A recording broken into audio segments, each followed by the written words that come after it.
how can we make your life easier by putting some things on paper so that some basic questions can get answered.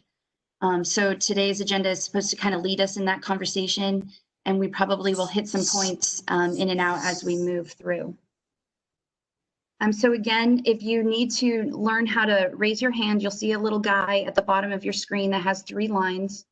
If you click on him, it will bring up a conversation, or it will bring a list of all the attendees on the right. And there's a tiny little hand next to your name. Go ahead and raise your hand. Well, if we have a lot of people who would like to comment, we'll keep your comments to about a minute or 2 minutes, and then we'll move on to the agenda. We also made an email specifically for taking public comments. In case we don't get to everybody today, or there's additional thoughts that you think of later, please feel free to send them to the wetlands guidelines at mrc.virginia.gov. And that's where we're keeping those. We are going to build a web page on under our habitat web page on the VMRC website.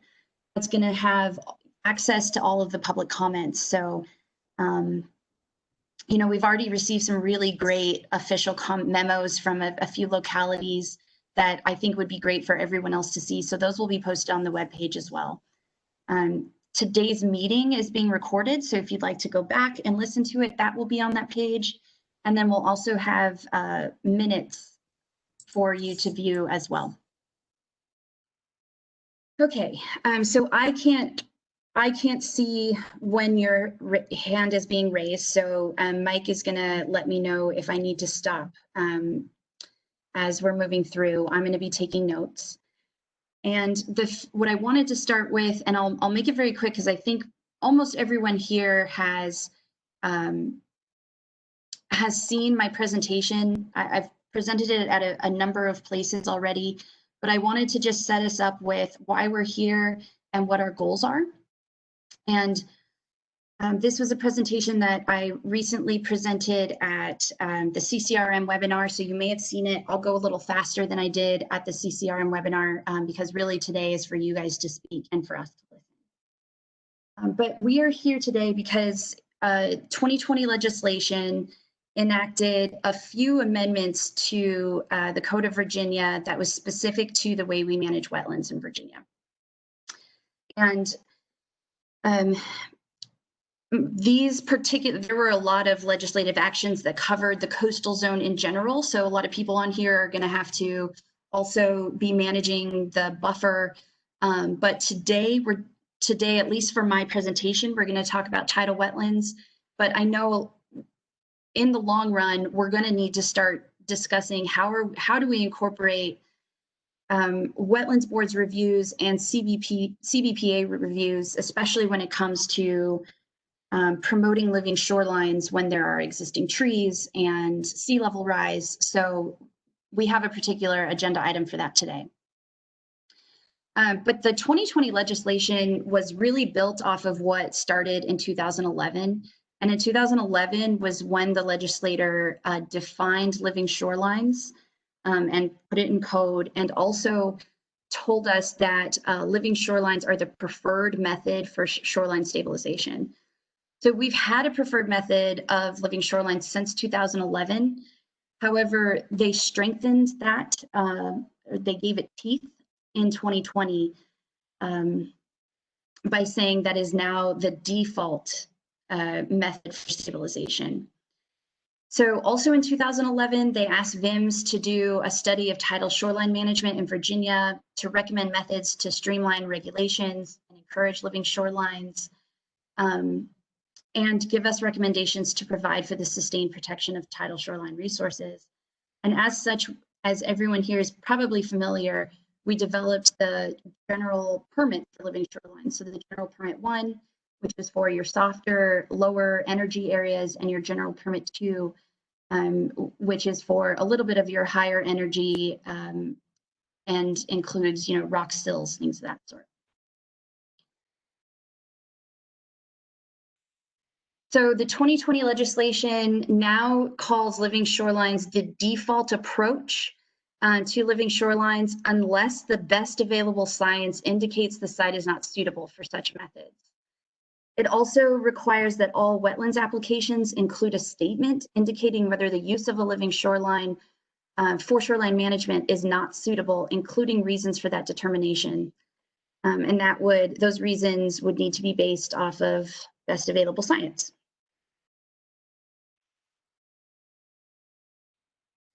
So the big one for VMRC was in 2011 and again in 2020, the legislator told VMRC that we need to update the Commission's tidal wetlands guidelines. These were last updated in 1993, before living shorelines were really coined as a particular shoreline stabilization. Our existing guidelines still point to living shoreline options of grading, planting, but aren't defined in the way that we currently go about discussing these types of stabilization types. So the reason that we're here today is to get your input on how are we going to build these wetlands guidelines to be most useful to you and your homeowners, and also to those who are designing wetlands projects and constructing wetlands projects. So the code gives us 4 things that we need to accomplish in our guidelines. We need to communicate to our stakeholders and the regulatory authorities that it is the policy of the Commonwealth to support living shorelines as the preferred alternative. We need to identify preferred shoreline management approaches, best management practices for shoreline types, explain the risks and benefits of protection provided by various shoreline systems, and recommend procedures to achieve efficiency and effectiveness by the various regulatory entities exercising authority over shoreline management projects.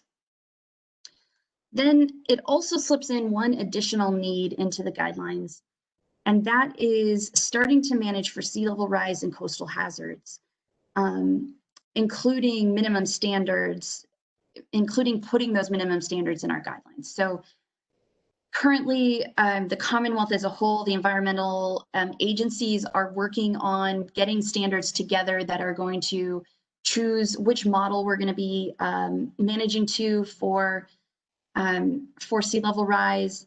VIMS has started discussing which model storms we're going to be using, but we'd like a lot of feedback on how some of these can be incorporated early on and maybe build off of those into the future.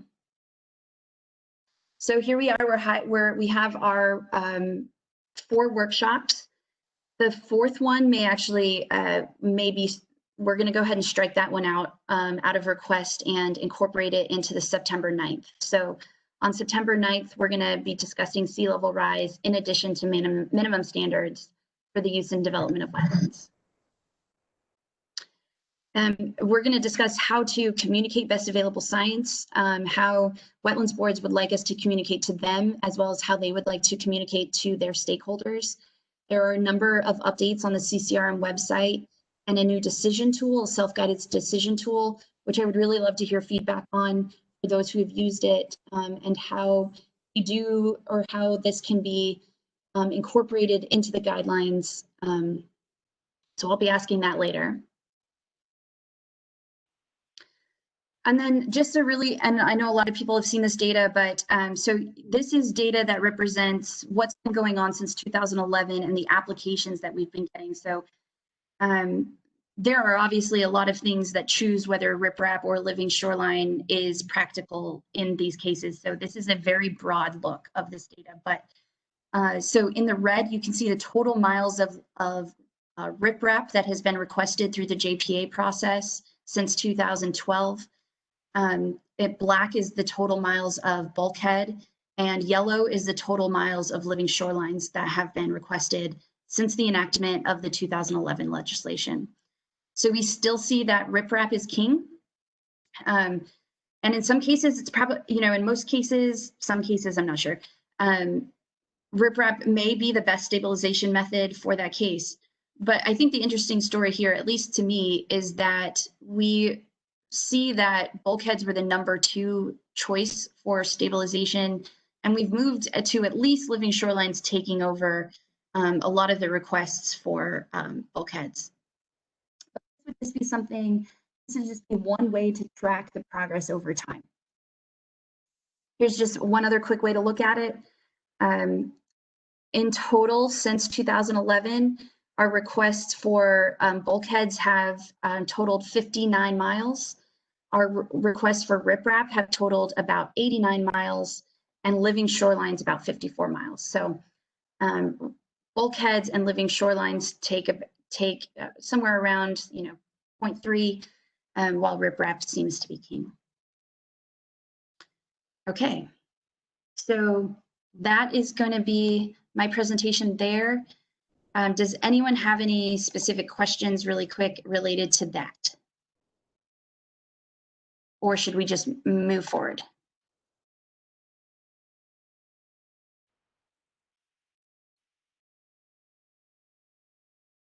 All right, I'll move forward then. Let's get the conversation started. I'm going to share the agenda for today.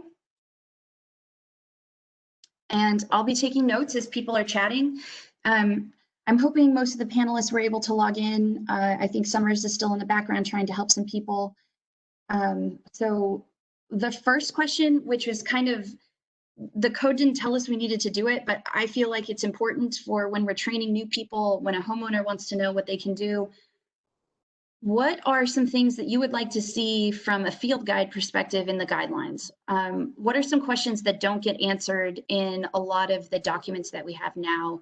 Perhaps when you're training a new person and you're standing in a backyard, where to start?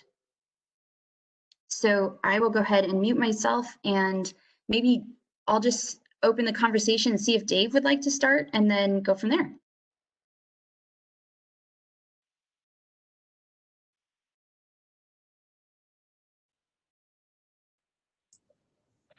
And just remember, out there. I think I was muted. Good morning, everybody. I think, some of our experience in local wetlands boards, staff experiences that, when you're in that backyard and you've got contractor with you and a homeowner with you and trying to determine, oftentimes late in the game, after they've already decided what they want to do, what is the right thing to do there, and already some misconceptions about whose jurisdiction you're in and whose jurisdiction you can sort of entertain playing in with the living shoreline type project. So, things that we hear all the time as well. We can't go any more channelward because we'll be in VMRC's jurisdiction, and we can't go any more landward because we'll be in Ches Bay Preservation Act jurisdiction. So that's why we want the bulkhead sort of in between your jurisdiction. So I don't know if others have that sort of experience, but being able to sort of be on the same page about where those jurisdictions are and the future guidance laying out what is the best approach across those jurisdictions would be helpful.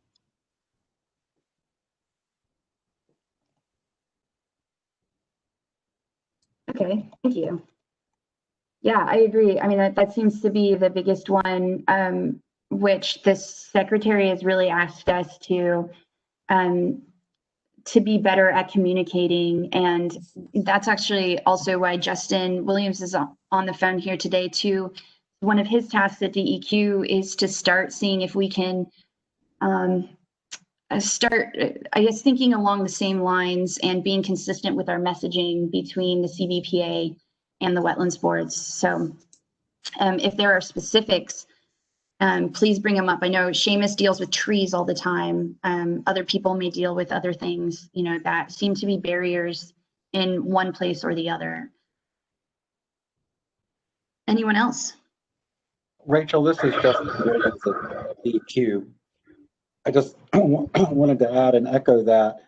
As many may know, we are currently under a separate effort coming out of a House Bill 504, that, among other things, included an amendment to our criteria under the Chesapeake Bay program to incorporate criteria related to climate adaptation and resiliency. So we certainly recognize, to your point, that's part of this joint participation today, and I think ongoing dialogue between both us and you all in your efforts as well as localities and others, and looking at how we can best coordinate and reconcile these elements, particularly recognizing the need to address climate adaptation and resiliency by localities. Thanks, Justin. Rachel, this is Bruce Julian in Lancaster. Hey, Bruce, you were able to log in. Good to hear from you. Yeah, finally, I would just echo and support the comments just articulated. I think it's important to realize that everything has to be integrated here at the county level, and working with everybody, both local, state, and federal. And these lines of statute always have to be worked out here at the county level. And, Yes. and fortunately, natural resources don't behave like these lines on sectional drawing. And I'd also just want to articulate that most of the time, the technical assistance that landowners are receiving is coming from a consultant, not the Wetlands Board or not even the county staff, maybe initially, but we need to be thinking about the educational process that needs to go into helping the consultants comply with the code. So Bruce, or anybody here, do you see the guidelines as being that educational assistance, or should there be educational assistance outside the guidelines? So perhaps the guidelines would point you in a direction to a website or something of that sort. Is the preference to have heavy guidelines with lots of information, or simple guidelines that point you to where you can find that information? It's easy to say we're going to use best science available, but Yeah. nobody knows what that is. I think the best teaching experiences that I've had during my career working in natural resources have been on-site workshops. And if we ever get through this virus mess, we need to have people, on sites with some of the ones that Jim's has done before, with contractors, landowners, geared specifically towards implementation of the code. What do we do? What do we do on this site? Everyone's different, of course, and we've got how many codes and how many agencies and how many layers of government, and it's all got to be integrated here at the local level. So I guess I would tend to answer your question, more specificity. Otherwise, we're all going to be standing out there saying, well, could you do it or couldn't you do it? Can we do living shorelines here? Yes or no? And we've got next month, we've got applications coming in at a hearing that we've got to act on. So I would anticipate, we're going to go through some confusing, challenging times that folks are going, we'll deny permits because we think you should have gone that way. We already have here in Lancaster when people want to get overly aggressive with certain things. I also want to comment, Rachel, on the graph that shows what we've been doing to shorelines. Yes. I think we're really missing the boat on taking credit for the benefits of living shoreline if all we're going to do is take a tape measure out and stretch it along the shoreline. The whole intent is to restore the ecosystem to the extent we can, and we've got to get into areas, not linear feet. That's really the benefit. We're just stretching the string out is not sufficient to capture the environmental benefits of living shorelines. Yeah, thanks, Bruce. And I think definitely we agree. And we have a data input system, but it was not specifically made for tracking that kind of data. It was made for tracking data associated with JPAs. I mean, I would love to see that data be kind of expanded upon to be used for these type of things. I'm just not sure if we have the capacity to do it yet, but I totally agree. Well, we're gonna start. We've already started talking about that here in Lancaster, because just pulling a tape measure out, and at the end of the year we say, okay, we had 40 some applications valued at $1 million, and a wooden bulkhead gets the same linear feet as a living shoreline, and the complexity of living shorelines and the area that we're restoring has got to be captured, because one of these days down the road, the General Assembly is going to ask, did this work? Somebody's going to have to report on, did this work?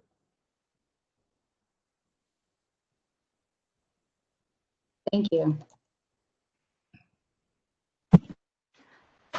So this is Whitney McNamara with Virginia Beach. I would completely second those comments, and just a way that we can look at living shorelines and natural components more holistically on a site-by-site basis too.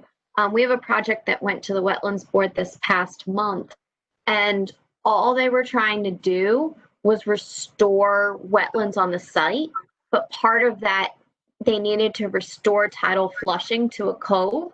So the dredge impacts were going to impact non-vegetated and vegetated wetlands just to restore that tidal flushing.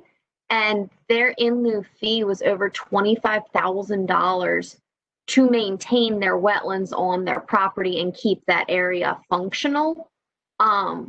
So like they're going to do some things to try to come back and see if we can lower that. But it was a really great project. And then to get to the end of it and say, oh, and by the way, you're going to have to pay $25,000 to do this, doesn't really support the intent of trying to maintain and create a living shoreline on a property. Sure. So kind of the thoughts are that no net loss, if they're not making up for it, was really actually a burden to a greater ecosystem boost. Yeah, especially when you're looking at living shorelines. Like I understand if you're putting a hard structure in or something, you know, there needs to be a little bit more. But when your entire intent is to better the ecosystem and maintain the wetlands that you have, because there would have been much greater losses if this project is not completed. Thank you. That's great.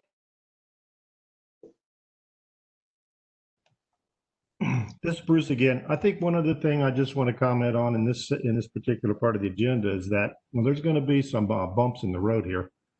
Fortunately, I feel like we've got great relationships, county, VMRC, et cetera, with liaisons, but there's going to be some challenges to the code. And I really hope that all of us, I call it the three-legged stool of local, state, and federal, can all be on the same page when it comes particularly to violations and enforcement. One of us doesn't need to be left hanging out and ignore violations. Yeah, Bruce, do you feel like the guidance that you have now helps you with violations, with at least understanding the process for the violations? Yeah, that's not the problem. If we move forward, I want everybody to go down the road with us here at the county level. Yeah.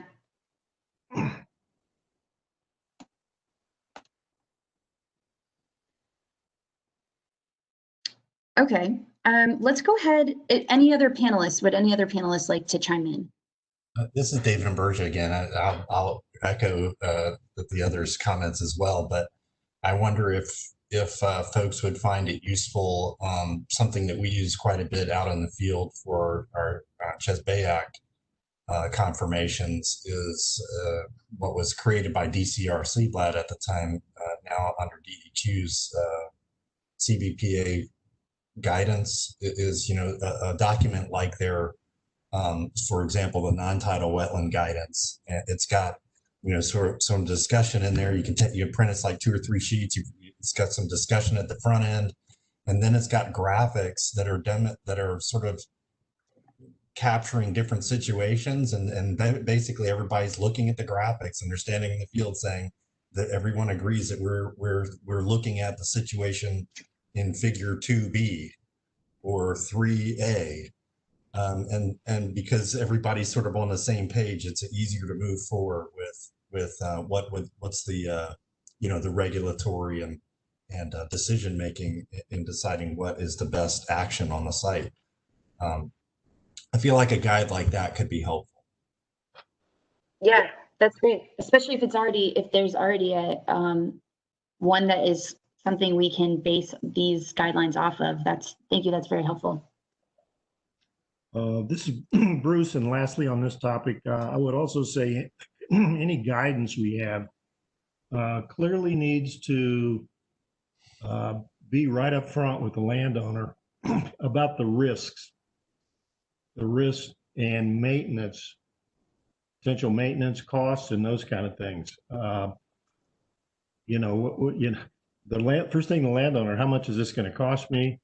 What am I going to have to do to it after it's installed? What happens at the next big storm? What happens when the geese and the muskrats eat up all the grass? Who's going to pay for that? I think we need to be totally upfront that living shorelines are not granite riprap. Yeah, I think, and I think that's what the code is asking us to do. I think that's great.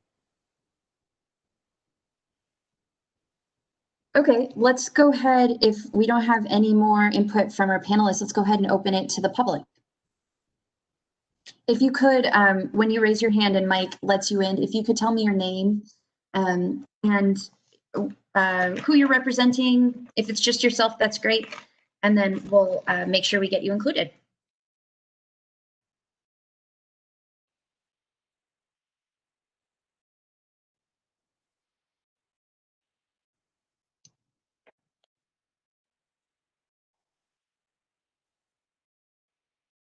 Hey, Mike, are you there?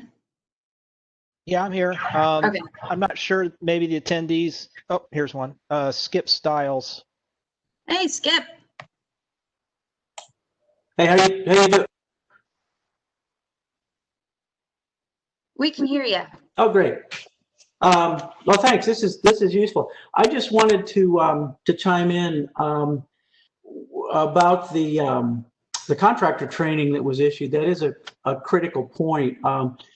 We have a program to train and certify landscape professionals in nature-based solutions. It's called the Chesapeake Landscape Professional Program. It's run by my colleague, Shireen Hughes, for us. We have recently, because of COVID, it involves a lot of field trainings and site visits. And so because of COVID, we've had to cut it back. But what we've done is we've moved much of the basic instruction onto YouTube videos. And we've found that they're really very, very simple to do with a good smartphone and a lavalier mic. You can walk around a site and film it, and we break them down into different topics. You know, this is a bioswale, this is a treatment train, whatever. But I'm thinking you could probably do the same thing to augment the guidelines, and it would be something that would be readily available for anybody, landowners, whoever. Again, they can be done really cheaply, mounted on YouTube or whatever site works with all the government restrictions. And I'm thinking there's folks at VIMS, there's the NEARS program that does a lot of outreach. There's a lot of people who possibly could put these videos together. But I just want to say that there's ways to skin this cat even in the time of COVID, and would leave a lasting set of educational documents online. Yeah, I love that. And you said you've already made some? Yeah, we started. We're shifting most of the basic curriculum online. We're still doing site visits that are socially distanced. I don't think that it's been the finished product's been posted yet, but when it is, I'd be happy to send you a link, and you can send it to the folks on this call to see the kind of thing that we're talking about. Yeah, that's great, Skip. Thank you.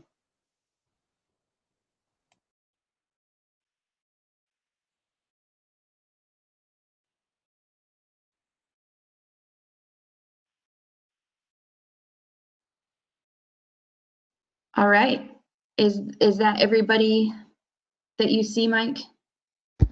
That's everybody I see. I'm not sure maybe if everybody understands how to raise their hand for me to see if they want to speak. Okay, so again, if you don't see the list of attendees on your right, click on the little guy at the bottom with the 3 lines, and you'll see it'll come up with a list of all the attendees on the right, and next to your name is a tiny little hand, and if you click on the hand, it will make a raised hand next to your name, and that's how Mike will see if you would like to chime in.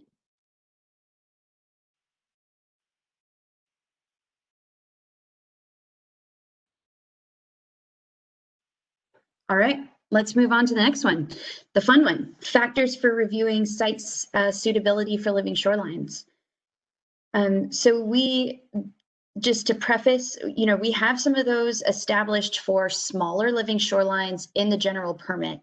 And those would be very easy to incorporate into the guidelines. But I'm interested to see what are other issues that you see that make siting living shorelines difficult, that you see as restrictions for siting a living shoreline, or just reasons why people don't want to do them. So I'll open this up to the first panelist that would like to speak.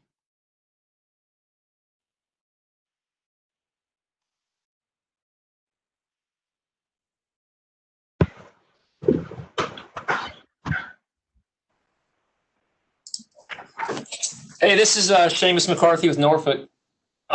So when we go onto sites, we're looking at a lot of factors, but in Norfolk and in built out cities, a major factor is like location of outfalls. Just in Norfolk alone, we have over 800 outfalls.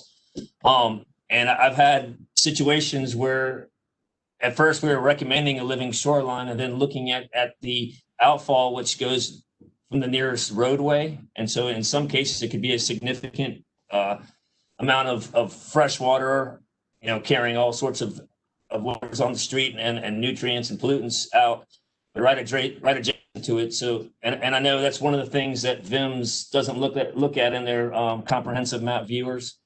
So outfalls is been a big one for us. We also look at protecting trees where possible. Norfolk's actually got into a lot of hybrid living shoreline projects, where in certain sections we can do living shorelines and actually cut into the upland. But then we work around like significant trees, live oaks. So I had one, actually I'll have one coming this next month. Very similar, we're doing a living shoreline. We have, there's a few trees where we looked at them, the homeowner looked at them with an arborist, we're limbing them, significant limbing wood damage to get that, to open up the canopy for the planting area. So that's another thing that we look at. And then also in Norfolk and other built out cities, we look at proximity to structures. How close is the house, to the existing shoreline, and mainly we're dealing with shorelines that are either rock rubble, which was, thrown, whatever they could find be thrown on the shoreline, or old bulkheads that are failing.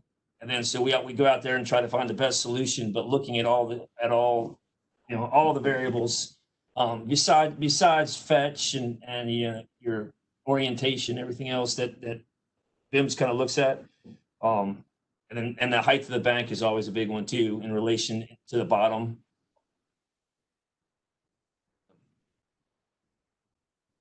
Those are just a few. There's many more. The channel width, VMRC does allow you to go out to mean low water. So, or in the general permit too, you can go out past mean low water. But if you have a bank or a channel that's only 100 feet wide and a navigable channel there, that always becomes an issue with the neighbors too. So.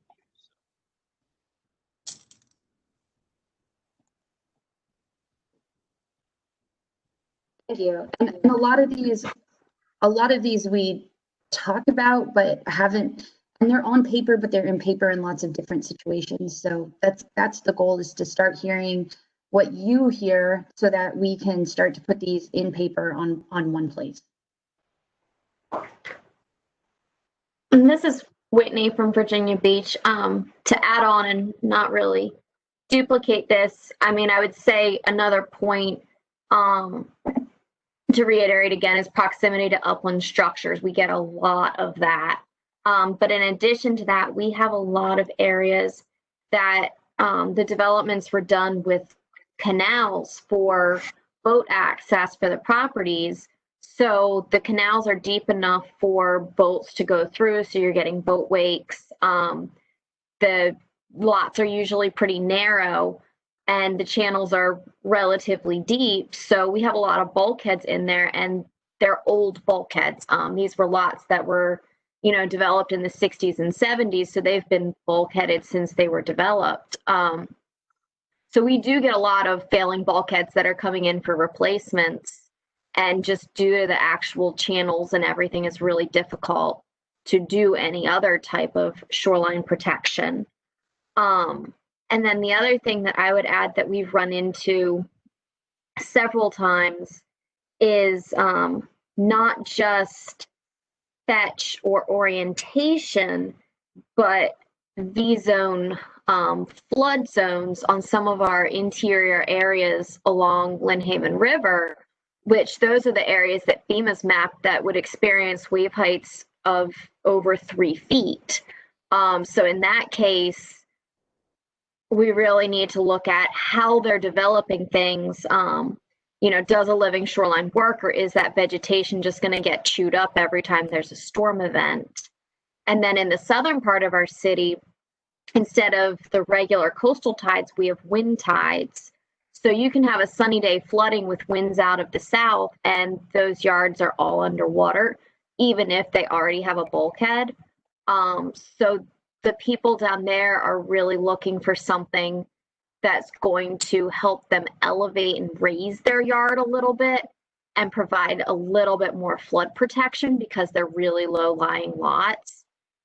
So a lot of them aren't necessarily interested in doing a living shoreline because it won't achieve the flood protection they're looking for. Yeah, I think that's a big one that we see in Norfolk as well.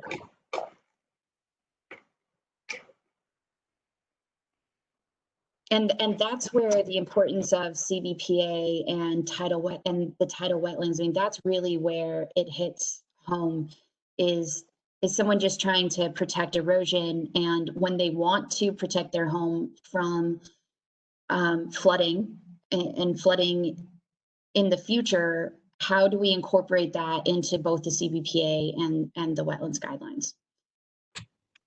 And I think in our case, which we're kind of unique, but we need to look outside of just incorporating it into CBPA, because the southern part of Virginia Beach is not Chesapeake Bay, it's Southern Rivers watershed. So we're not even held to CBPA requirements to develop down there.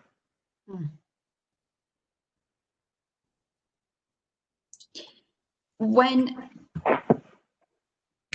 it comes to proximity to upland structures or flood zones, has anyone come up with some type of guideline they already use? Like, if the upland structure is a shed, it can be moved, versus if it's a dwelling? Is there anybody here that already has those things established in their locality?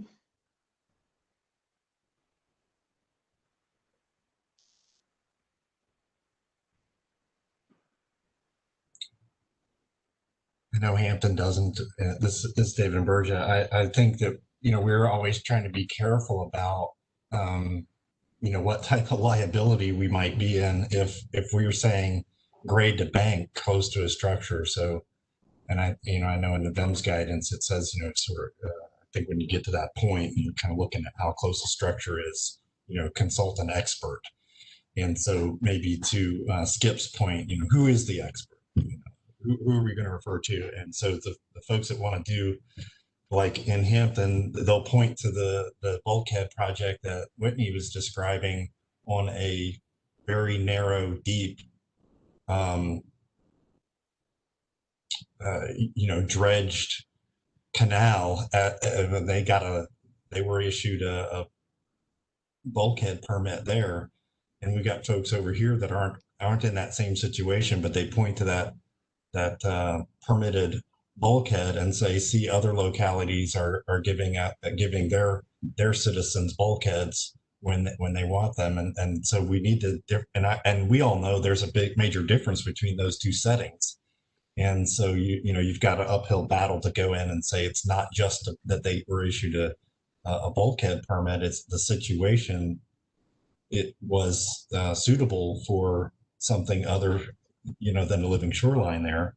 But I think maybe to Whitney's other point, and we're facing this with another project that we're working on that's been sort of in the circling around the wetlands board for almost 3 years now. But I think there needs to be more guidance that is not related to shoreline erosion control projects. There's a big difference between somebody that's trying to manage shoreline erosion control and somebody who's trying to do flood protection, or somebody that's trying to build a subdivision. And so we need to I understand we're talking about living shorelines, but the guidance is pretty short on those other types of scenarios, or folks feel like it's significantly out of date. So it's, we don't get a lot of, we get pushback on it because of the date that's on it, for example. So even if it says the same thing and has a new date on it, sometimes maybe that's helpful. Okay. So flooding is a big one. Development. Are there any other situations where that you see that people want to utilize wetlands that maybe we don't talk about as often, other than those that I just put there? I'm trying to think. I know oyster restoration has been a big one as well. I'm not sure if people want us to address oyster restoration in wetlands or not.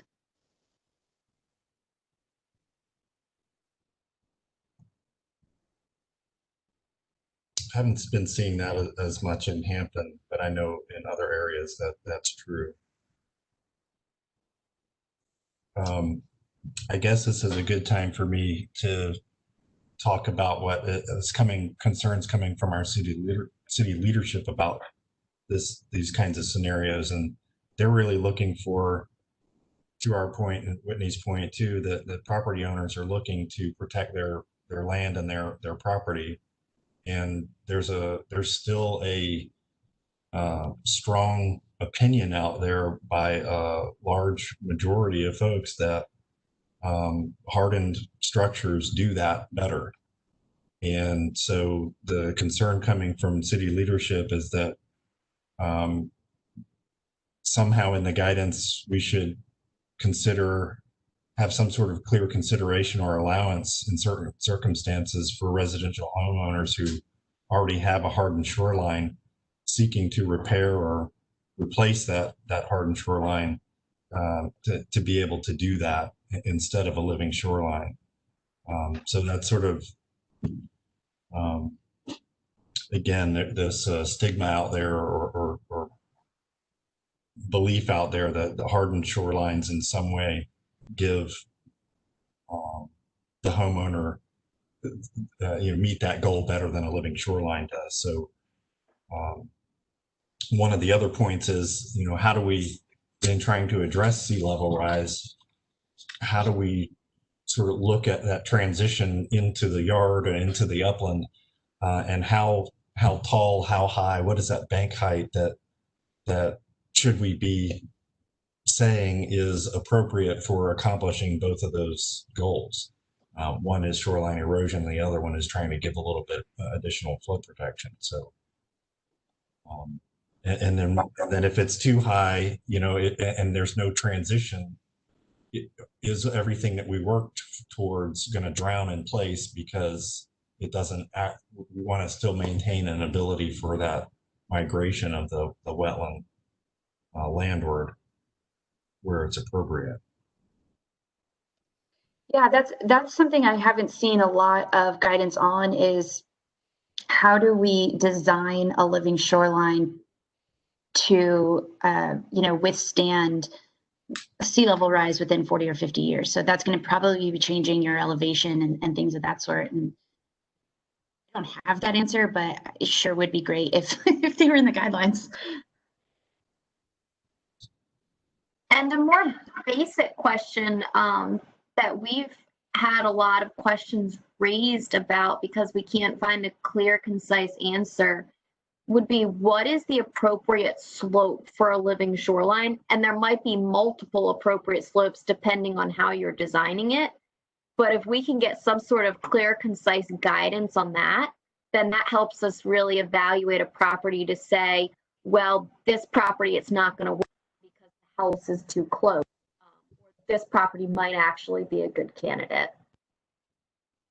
Yeah, I agree. We know that a 10-to-1 is ideal, but we've also seen lots of living shorelines that do great without a 10-to-1 slope. So I agree. It would be great to know when do you get to the tipping point where you know that slope is just going to be too steep with all the other physical factors that you're looking at. Thank you. That was one that I've been thinking about as well. This is Bruce Julian. Just a comment on site suitability. I think guidance really needs to articulate the clear situations where living shorelines will not work. We know where they will. We like to brag and advertise where they will work, but there's situations where you got consultants or landowners, I want to do this, I want to do this. Well, it's not going to work.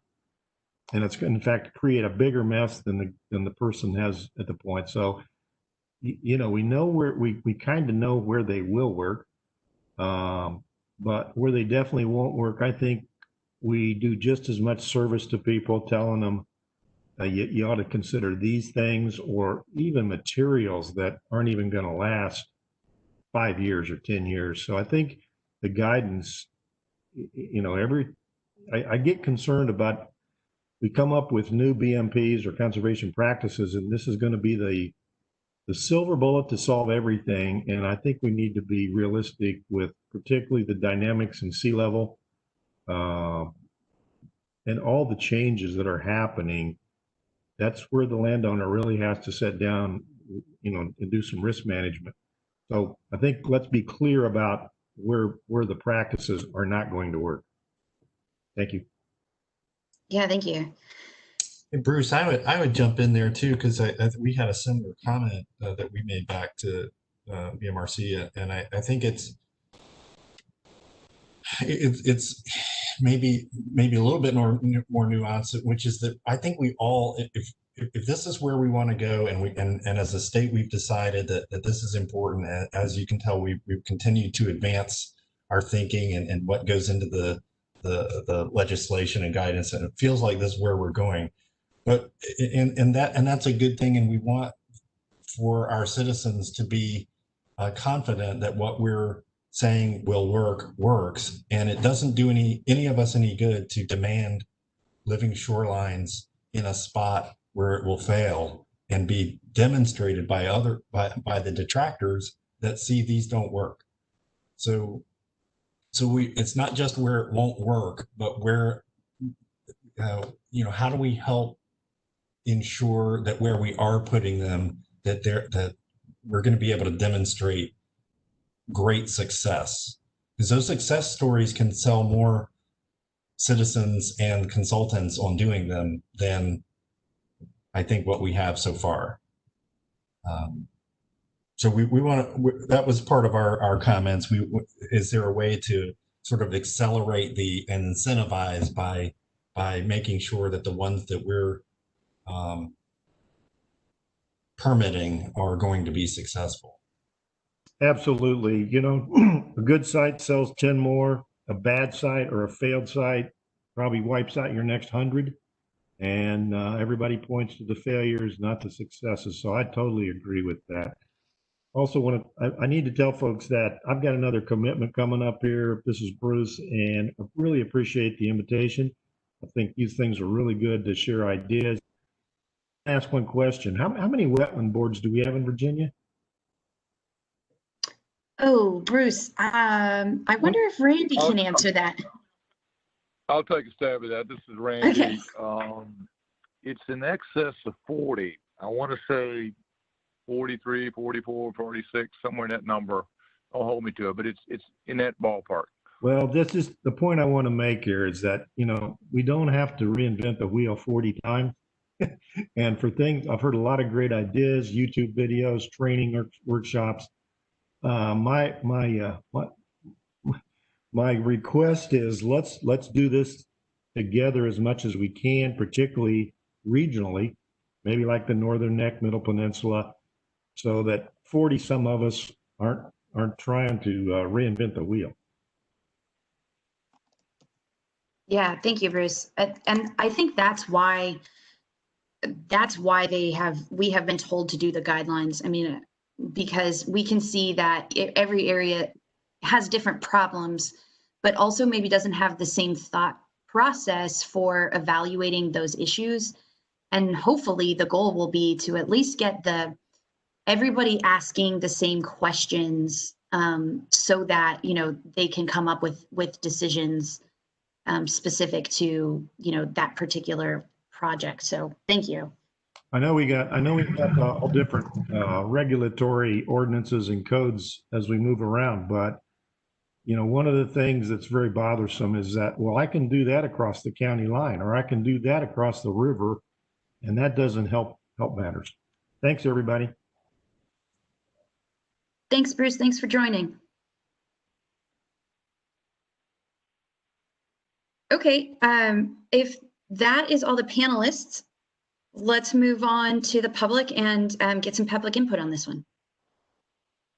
Rachel, I've received a few comments in the chat that were directed just to the host.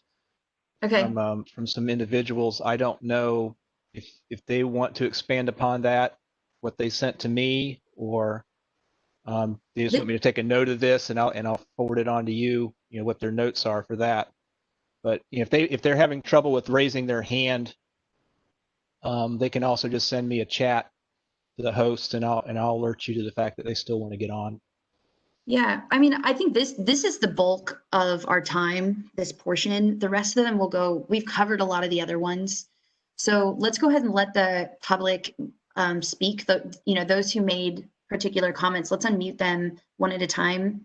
And if they would just like to just copy and paste their comment, we can, or if they'd like to say it on the record, I'd like to give them the opportunity to do that. The first one I got was from Aaron Wendt. I can unmute them if they want to expand upon what they said. They're welcome to do it. Yeah. Hey, Aaron. Hey, how are y'all? Can you hear me? Yeah, we can hear you. You know, I just commented that the value of free, unbiased, on-site, in-person technical assistance for the landowner can't be understated. And that's what the Shoreline Erosion Advisory Service program of the Department of Conservation and Recreation was established in 1980 by the General Assembly to provide that technical assistance to those waterfront property owners. Hey, Aaron, can you get a little closer to your mic? I can't hear you great. I'm Sure. sorry. There you go. We, you know, since 1980, we've been conducting site assessments, issuing written advisory reports, reviewing plans and designs for permit applications, conducting construction inspections, and more recently, we're directing landowners to appropriate financial assistance programs for living shorelines and other shoreline solutions.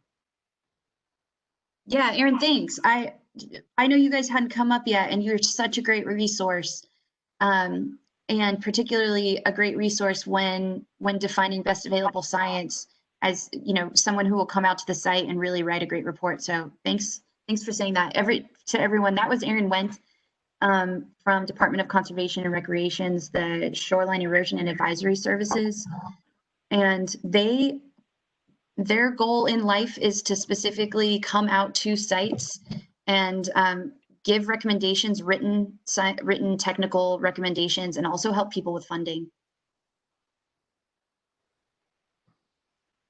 Okay. Hey, Rachel. Hey, Rachel. Yeah. Hi, this is Randy. I know Bruce has stepped off, but I just want to correct my estimate. I found my numbers on it. So, pursuant to section 28.2-100 of the Code of Virginia, 46 tidal localities may adopt the ordinance. Okay. So far to date, 35 have, and we're the default for all the balance. So 35 wetland boards on that we know of, and then we're the default authority for the balance of localities that have not adopted the ordinance. That's all I had. Thanks, Randy. The next comment that I received in chat was from Mary Carson Stiff, and I'll unmute her. Well, I'm not seeing her. She may have logged off. Okay. We'll just make sure we copy and paste her stuff into our notes. Okay, and then let's see if I have another one from her again. From her again. Joe Felton. And he is unmuted. Hi, Joe.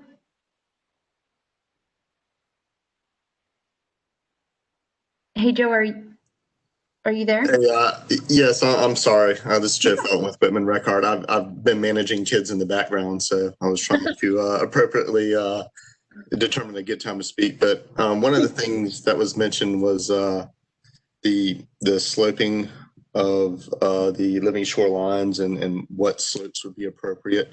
I guess in consideration with that, I haven't seen anything regarding it, but maybe some different species that would work on those steeper slopes. So as the slopes became more aggressive, looking at species that would be established quicker and aggressively root more quickly. I just kind of wanted to throw that out there. Yeah, thanks, Joe.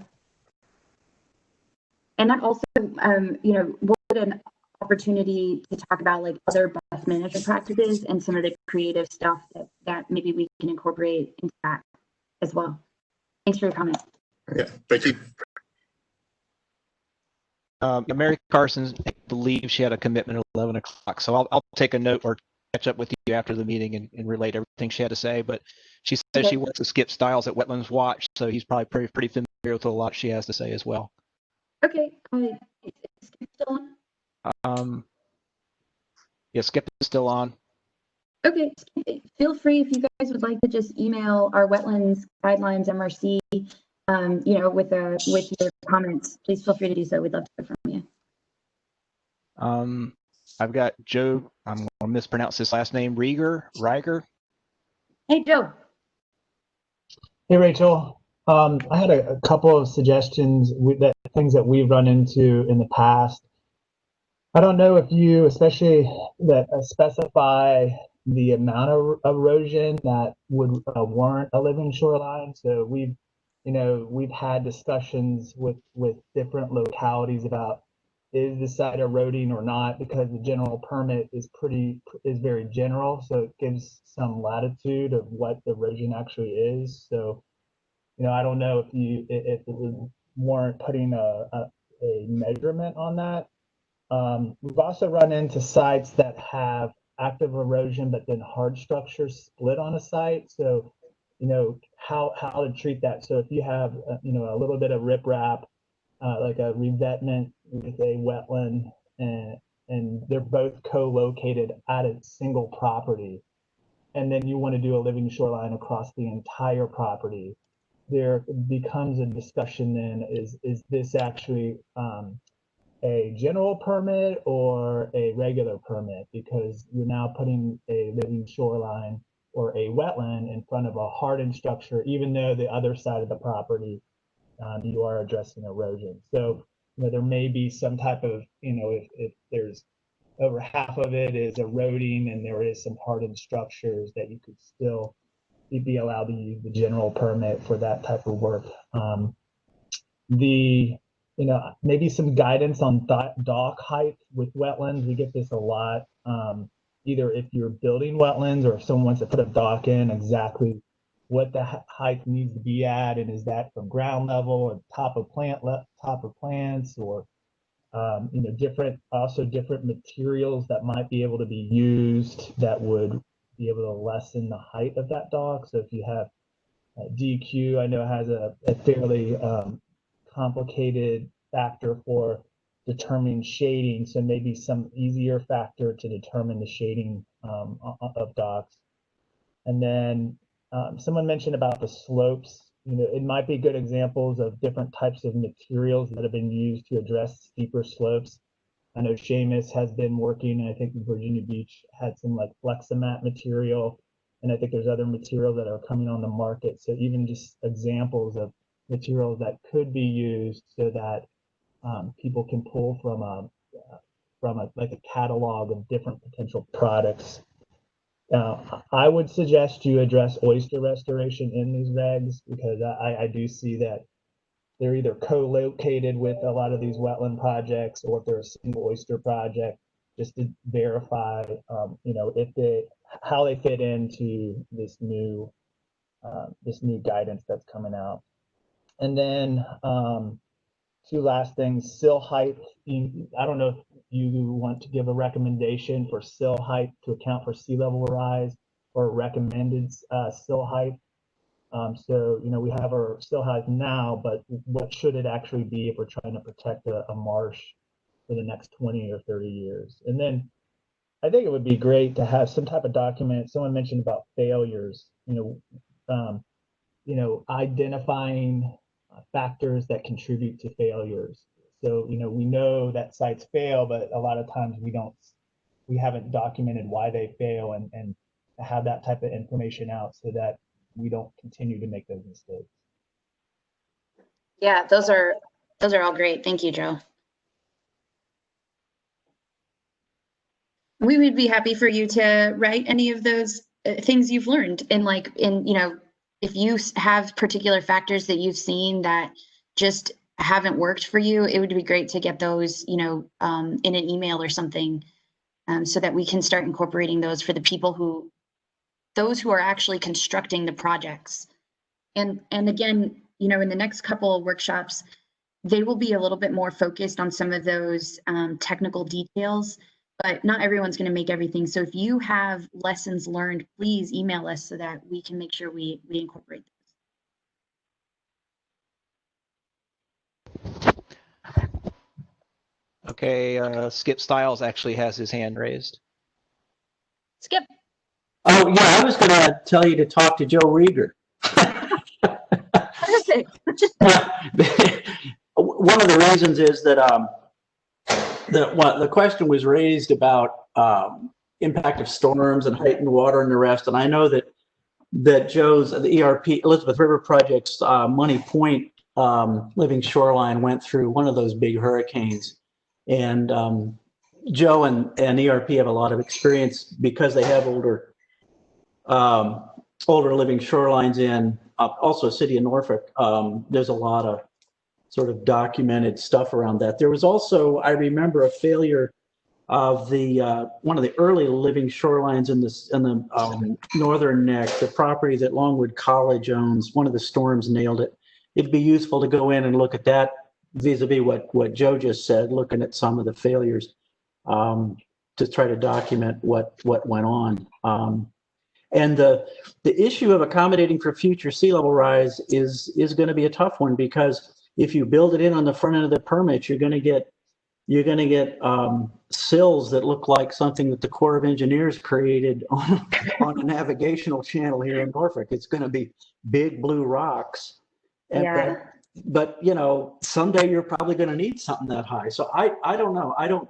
Again, you're crossing the threshold from a static statutory and regulatory regime to one that's dynamic, and we have not done this very well. I know that Maryland has some guidelines on living shorelines and sea level rise that might be worth looking at, and that was one of the points that Mary Carson was going to make. But we're all sort of where the dragons are on the map right now. It's sort of terra incognita. But anyway, Joe knows a lot. Pick his brain. Okay. Thanks. Yeah, and I have been recommended to speak with Maryland because it seems like they have gone through this process and have really thought about this and have some great ideas. And I haven't spoken with them yet, but I would really like to pick their brain, or even ask if they have a presentation or something that they can give those who are interested, so that we can learn from what they've learned. Hey, Rachel, this is David in Georgia. I know it's open for the public here. Can I comment on Joe's comment? Yeah, please do. Yeah, so I think the idea about different shoreline types along a single property owner's shoreline is a good one. We've been hearing this quite a bit from our Wetlands board, is that when you go to the VIMS tool and see what's the right thing along the shoreline, it doesn't differentiate it differentiates between the different shorelines, but they may be occurring on one person's property. And unfortunately, what happens is they get a contractor that only does one of those solutions, and so they're not sort of oftentimes not bringing forward projects that are addressing each sort of reach. And so maybe there's some way to get in the guidance, a good way to sort of propose a combination, hybrid, transitional, whatever you want to call it, shoreline erosion control project that has different elements that can work well together based on whatever that reach is dealing with. For example, the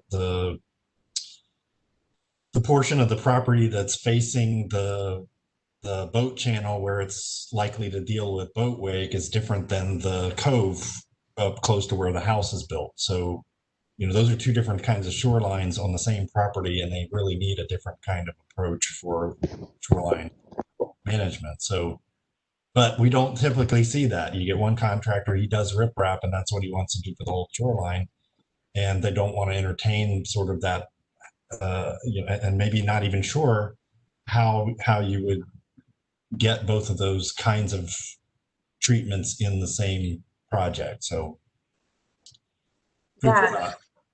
And that actually, and I didn't mention it in my presentation, but the code actually specifies that if a living shoreline can't be done, I can't remember what the word is, but portions of a living shoreline. So whatever you can use of the living shoreline concept should still be placed within the property. So I think that's definitely, you're right. That's an answer we're going to need to put in the guidelines, because the code tells the wetlands boards that they need to incorporate those concepts into an entire shoreline, even if the entire thing isn't. And this is a question, it almost seems like perhaps we should have some guidelines for managing wetlands and then some technical guidelines for living shorelines, rather than, does anyone have an opinion on whether this would be one book, one document, or perhaps it should be two documents? Or that's maybe the VMRC to figure out.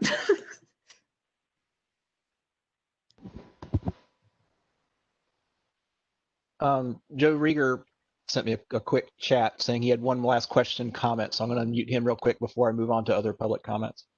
Okay. Hey, Joe.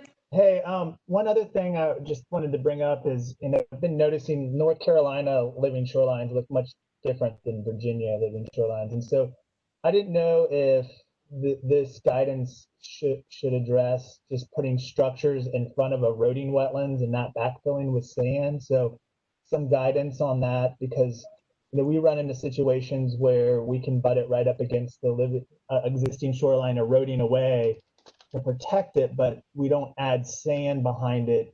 And you know, I don't know if that would be appropriate to address in these guidances rather than always bringing in sand.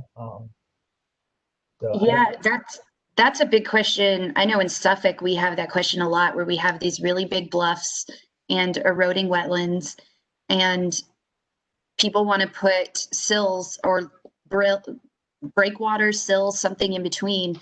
And we haven't come up with so far a great answer on, it's obviously site specific, but yes, I agree. That is a question I have often, particularly in Suffolk, when people are incorporating those types of things. So thanks for bringing that up. All right. Aaron Went just sent me a quick chat. I guess he has something specific to this particular conversation. Yeah, go ahead, Aaron.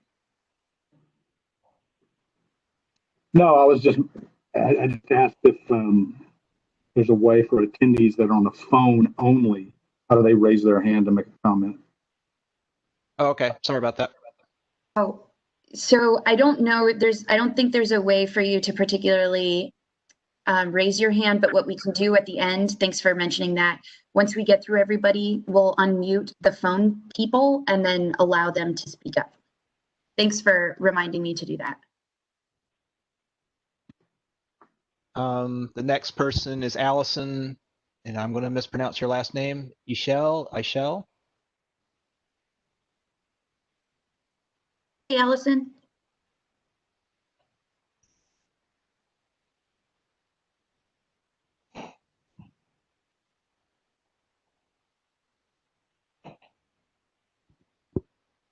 I do have her unmuted. Okay. Hey, Allison, are you there? Okay, we'll move on to the next one, and then if Allison comes back, we'll make sure she gets a chance to speak. Can you hear me now? Oh, hey, Allison, I hear you. Oh, okay. I started talking. I didn't realize. I'm glad somebody said something. So Allison Eichley with City of Hampton. I had a couple questions and then a couple comments.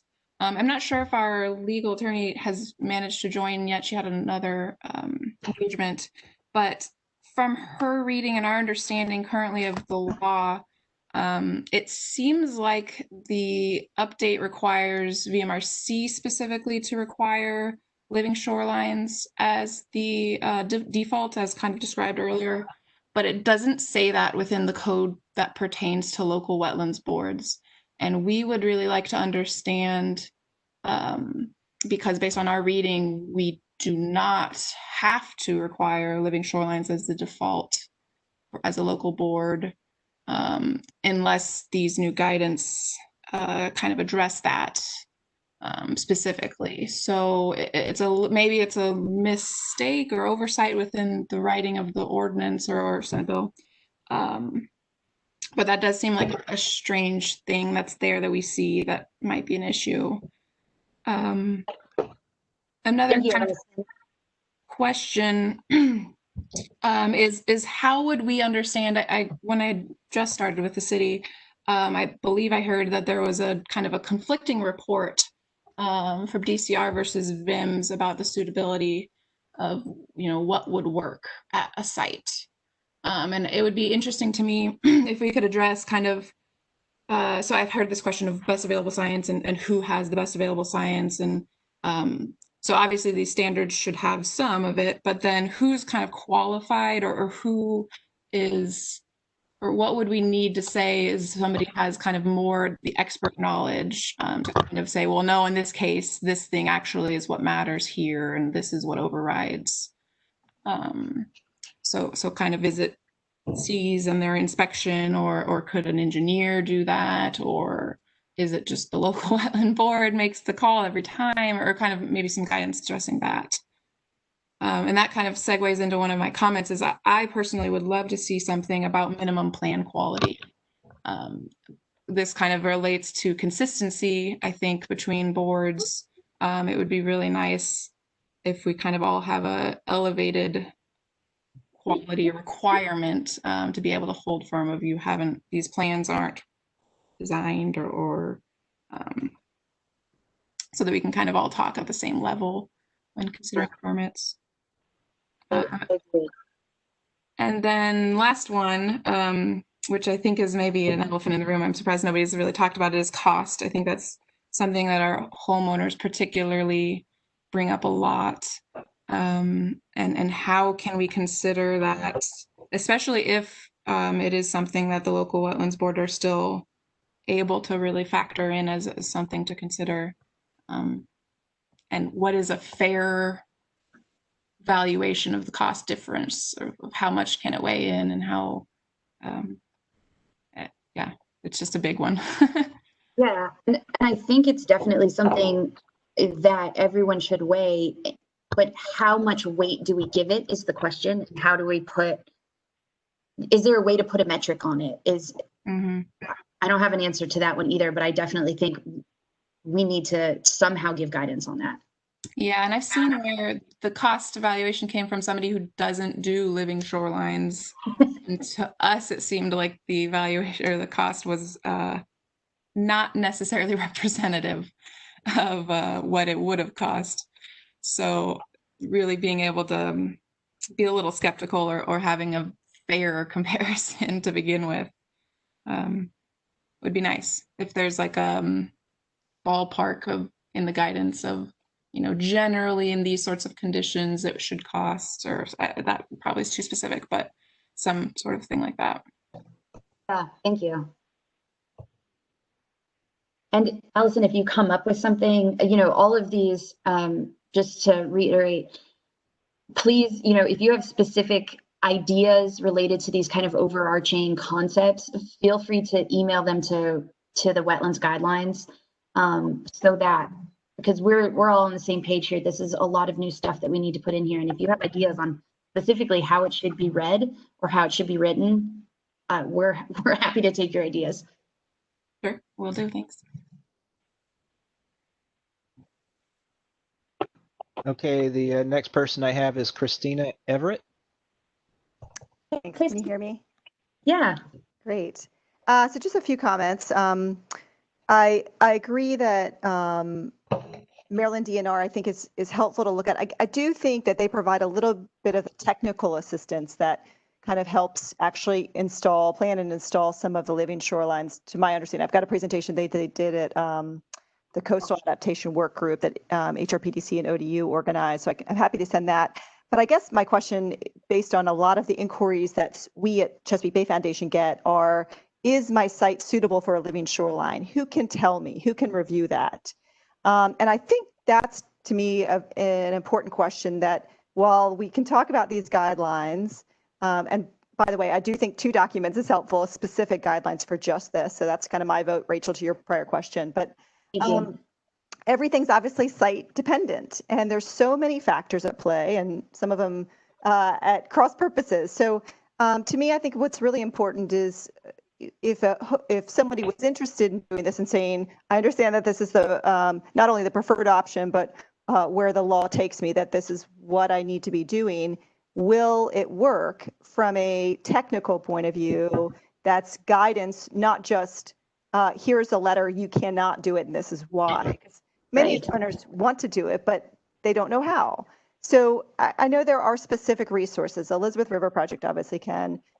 Certain wetland boards can give that advice. Seamus, I know you can in the city of Norfolk, but who is the entity, or what are the entities that can say, I can come out and yes, you can do this? Seas, I know you all come out and you say these are your options, but I just think specifically having those resources available. So if someone says, this is where I want to start, but tell me what my, roadblocks or challenges are, and how to, what the options are. Maybe there's hybrid options built into that. I think that's in a really important framework to kind of grease the skids on what's happening in terms of implementation. Too,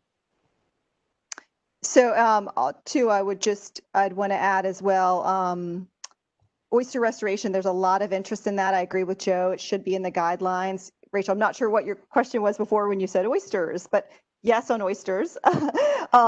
Again, we get a lot of questions, a lot of interest in that technical assistance. We can't provide it. I know several others are doing oyster restoration, but I think that's an emerging field, and it's more tools in the toolbox. Obviously not appropriate for every site, but if there aren't some tools, resources kind of in front of it, I think we'll end up kind of learning the hard way, and won't provide the resources out there needed to allow another mechanism that can be, useful shore toe stabilization, as well as having the benefit of that additional habitat for oysters.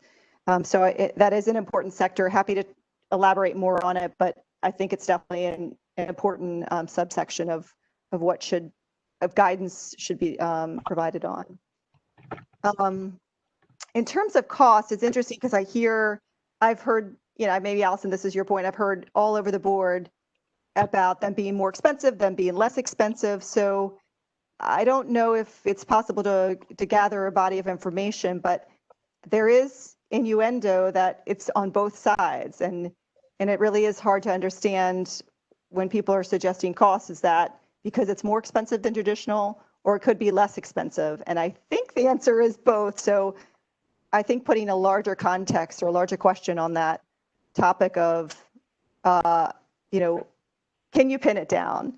Or if not, here's the range of information. But again, it's site specific. To me, I think that is something tricky that's going to take some creative minds to solve the problem, because I just think there's a lot of miscommunication on the topic, and there's kind of assumptions within that I think can create some confusion. I think that we were to just say cost is a factor and we don't define what that means, then that may be the one factor where everyone says, well, it's just too expensive. And everyone, and they move on their way. So you're right. I don't have an answer to it, but I definitely think we need to narrow down on what does that actually mean? What is the cost? and how do we Yeah, evaluate it? Because if you use the words cost as a factor, some people hear that as a living shoreline is more expensive, and I don't necessarily think that that's always the case. So I think there's some assumptions built into the monikers of the verbiage that can lead to further miscommunication. Yeah. Sure. I think that's it in terms of the site suitability section. This is David and Burgett. Christy, great point. I think that I would also like to add that if we're going to be sort of putting costs in front of people, maybe there's an opportunity at that time to also be talking about benefits, what you're getting for that versus, and maybe with the public, because we're trying to weigh the private and public benefits versus the private and public detriment. When you have a cost, whether it's higher or lower, we believe that in most cases these projects are gaining the private citizen and the public more benefits. So maybe there's an opportunity to share what everyone is getting cost in comparison to the other types of projects. So that's my thoughts. And one other, thank you, Dave. I think that's a good point too. It shows how big the topic is. One other item too I meant to mention is what I've heard too in terms of the decision-making process if site is suitable for living shorelines is the adjacent property owner projects. I think this is touched on a little bit by some of the folks, the local wetlands board staff, but what I've heard too is, well, if the adjacent properties have hardened shorelines, bulkheads or riprap revetments, how can we ask this one homeowner to kind of change and do something different or do a softer shoreline? Not only will it work, but I think it almost sounds like a fairness issue. So to me, I wrestle with that a little bit of we know better now. We have new laws. We're learning as we go, and there has to be some change. But I do think there needs to be some guidance to help address that issue, because I think it makes it tricky. It makes it where we're kind of stuck a little bit in a status quo if we're just looking to those adjacent properties and saying, well, they haven't had to do living shorelines, therefore this new application shouldn't have to consider it. So not sure if others have seen that dialogue, but I do think it can be less than constructive at times. And if it can be addressed in a proactive way, that might help when that does come up. Yeah, and I also think that fits in a lot to what does the current shoreline have on it. And, we can't ignore the fact that places like Norfolk, pretty much everyone has some type of shoreline stabilization on their property. And their neighbors probably have something similar. So changing the way we evaluate things is going to change, each individual site as they come up needing restoration.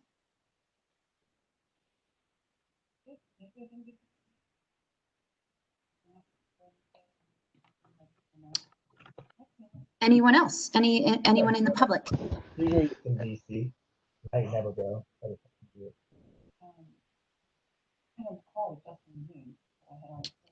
Hey, Mike, do you want to open up the phone lines and see if anyone on the phone? All right, Allison, did you want to speak again? Yeah, I was debating. Just to expand a little more on cost, I love the idea of requiring or very specifically mentioning benefits as well.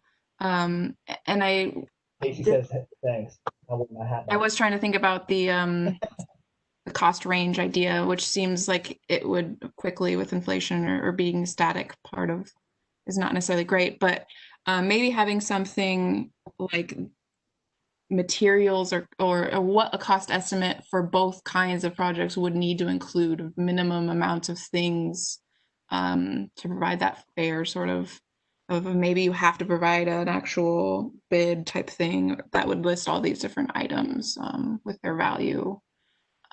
So if they're padding the cost in some way, it would hopefully be a little more apparent when they're saying a specific item is so much more in some way. Yeah. Yes, that's again because anyone can say, well, my contractor said this, and then if there's not a requirement to say, well, okay, let's let's break this down to see why it's that. You know, it can easily be used either way. Yep. Thanks. See here, Joe sent a quick comment to me. I don't know if he necessarily wants to get on and speak to it or not, but he just mentions to be careful to including costs in the guidance, as costs can vary greatly from site to site and contractor to contractor. Yeah, thank you. And then Christina Everett still has her hand raised. I don't know if she wants to speak again or she just didn't unraise her hand. I'll unraise my hand. Thank you. Yeah. All right. Okay. So we have a number of people on phone, and unfortunately, a lot of them are just listed as call-in user with the number, so there's not really a name identified with it. So I'm not quite sure how to call on people unless I just select everybody, unmute everybody, and then if somebody who's on a call-in wants to make a comment, just try and be wary of other people might be trying to speak at the same time. Yeah, my understanding is that's our only option. Okay. Muted. Much noise.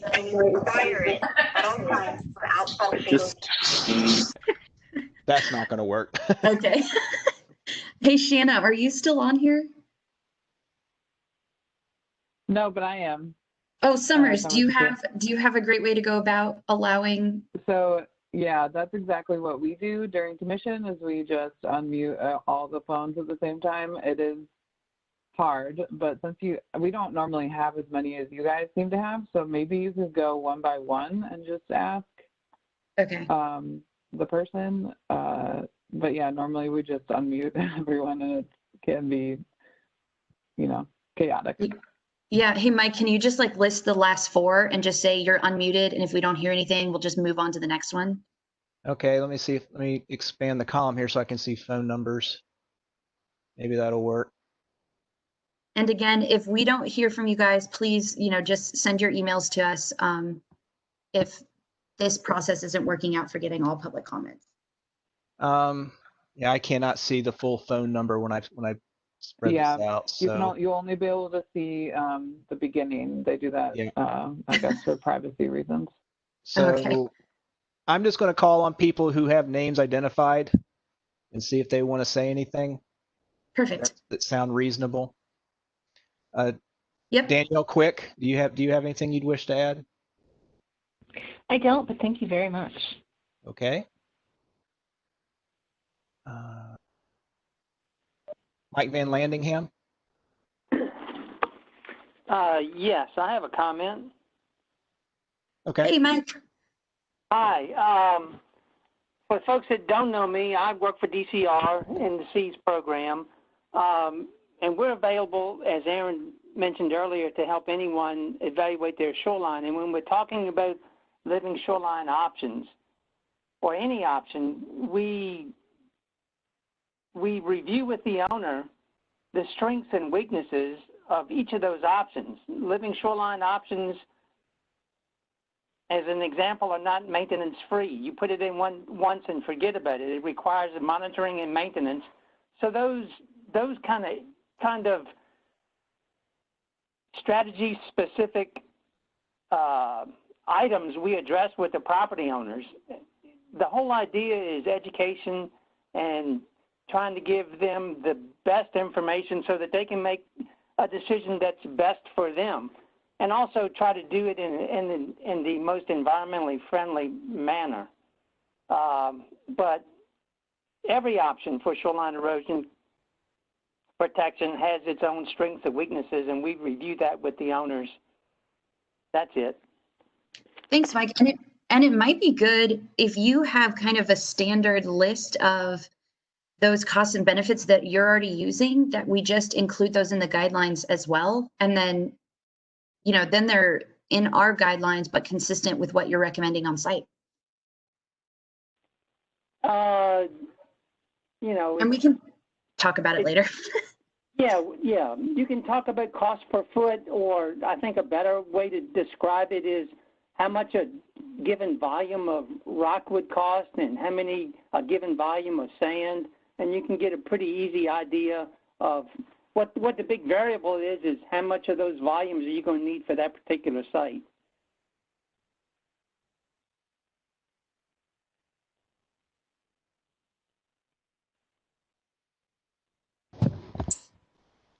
Rachel, this is David Berger. Can I jump in again? Yeah, please do. So I appreciate C's assistance on projects, and I don't disagree that having an expert, an objective expert out there helping consult the homeowner is huge. I will sort of say though that we've have experienced in the recent past some scenarios where C's was on the site, came up with their conclusion. VEMS came on the site, came up with a different conclusion, and Wetlands Board staff and VMRC were on the site and maybe came up with a third conclusion. And that's not helpful, because now you're going to get in a Wetlands Board meeting, you're pitting agencies against each other, or the contractor will. And so I think what we're working on today, it gives us an opportunity to better align those and maybe work together as agencies, that if we're going to do a site visit and we're going to evaluate those things, we're working off of the same sheet of music. And then I was kind of saving this for the best available science section, because I feel it goes into sort of, we need to either create some sort of hierarchy, who gets to say, or who is the best. And is that the best at the entire decision, or is that the best at a specific issue within the set of decisions we need to make? For example, is it only erosion, or and is it just okay for that report from C's to say, have a caveat that says, well, we're not speaking for wetlands because there may be other issues. And so but that's not how it's going to come across from the contractor back to the Wetlands Board. They're going to say, we have this agency letter. They're going to pick out the one line that helps them, that says, see a bulkhead is appropriate. And that's it. And that's the same line that they're going to show to our elected officials. So I'm speaking from experience here. So if we've got to get those, so I think we've got good players, and I think we've got good approaches. We've got to better align them under this, and I get a good opportunity here to sort of define that under best available science. Yeah, I think so too, and I think that's going to be the toughest part. Or maybe we just need to, like you said, I like the idea, Dave, of saying a licensed structural engineer is definitely going to be someone who can provide best available science for the, stability of a project in this environment. Virginia Institute of Marine Science is going to provide the best available science for ecosystem benefits. However we can say that and get everyone to agree that they are the keepers of that best available science is going to be an interesting but necessary process.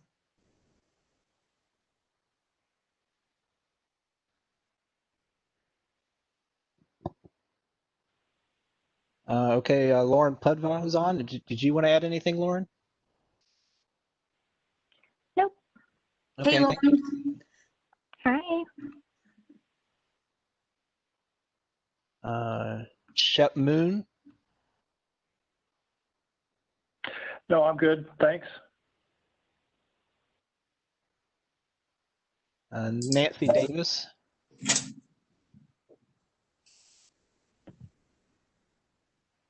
Hi. Yeah, I appreciate the invite, and just want to participate so that the Corps can also turn these around quickly, these living shoreline projects.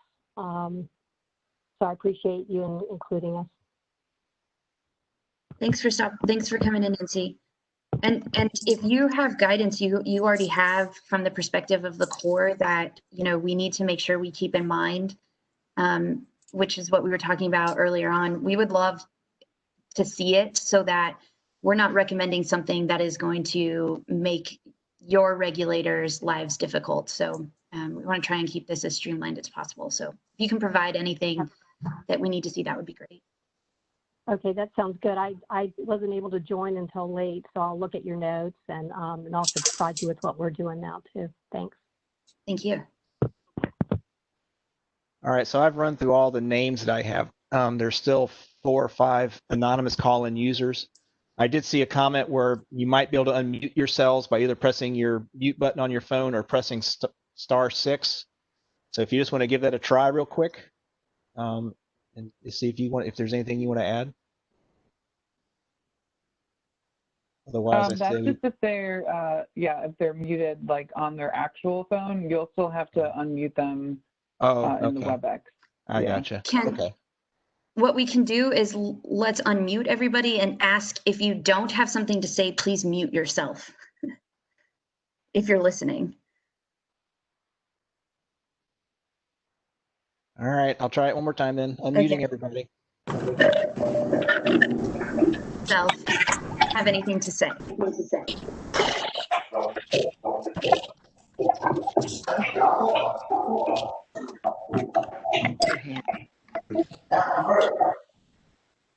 Well, I couldn't hear anything besides background there, so. Okay, thanks.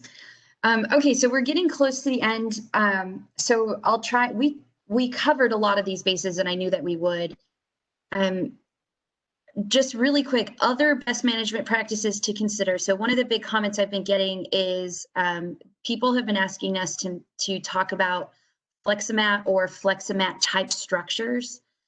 And how do they fit into, how do they fit into living shoreline designs? And so that is one of them. Another one is, oyster structures that we don't discuss in our existing guidelines. Anything else anyone would like us to at least evaluate for including in kind of best management practices for either living shorelines or something that's not a living shoreline?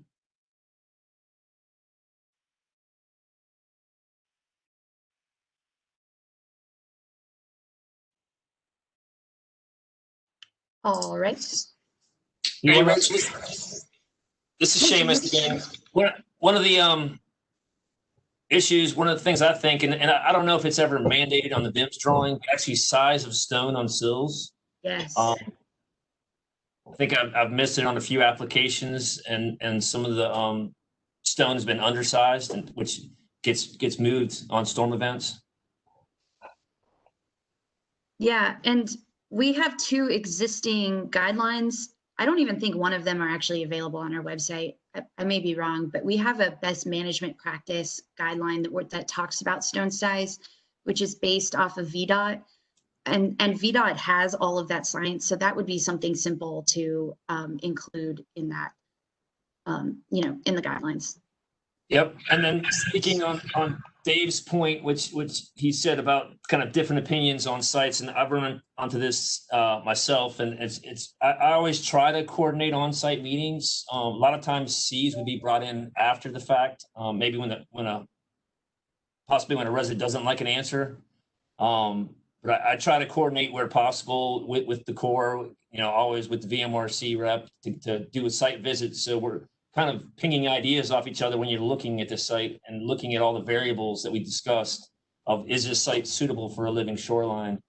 But we have found that maintenance has been a big thing. I know Joe Rigger, the ERP, and we've looked at a lot of contractors were using sand that met specs in certain loads, but didn't meet sand in others. And then, I've seen a lot of living shorelines that have lost sand.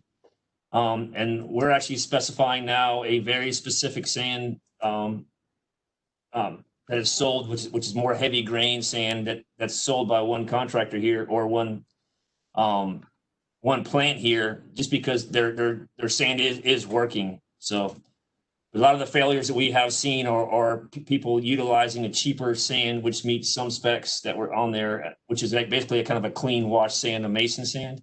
And then we've a lot of washouts and on storm events, rain events. So, but I think there's so many scenarios that localities have to look at, and that's the hard part is existing bulkheads, existing rubble.